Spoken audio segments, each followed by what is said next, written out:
I've been paying attention to these companies that are buying up affordable housing. Yeah. Like BlackRock and Zillow. Yeah, that's scary.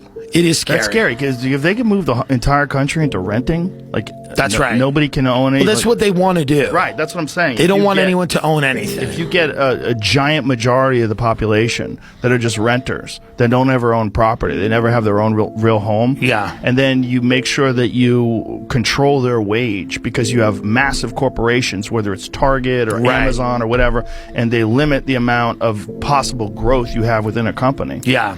And there was that article, "You'll own nothing and be happy" in 2030. That is wild. And this is, kind of, when you look at a lot of these think tanks and, groups of very powerful interests, when you look at the kind of world they want, they would like to get rid of things like car ownership. Yes, I've been seeing that too. They want to get rid of home ownership. Yeah. They want people to all be on the grid in a major way. They want surveillance, cradle to grave, 24 hours a day, 7 days a week. Social credit systems. Yeah, and the only thing it's left to do seems to be to get in with them. So that when they're doing this to everyone, you're with them. Yeah, you're on the right side of the plexiglass. Because here's the problem. People are marching into this willingly.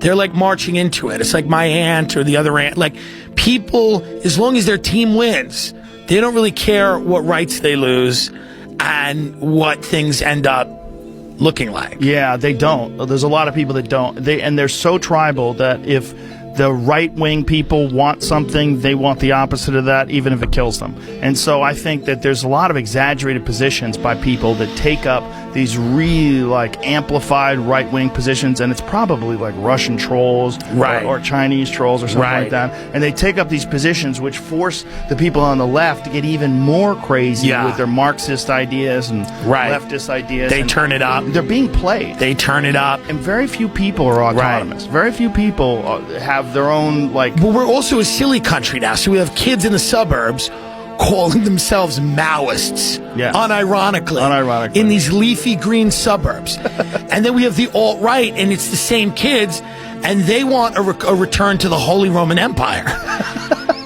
And these are children running around the suburbs that are on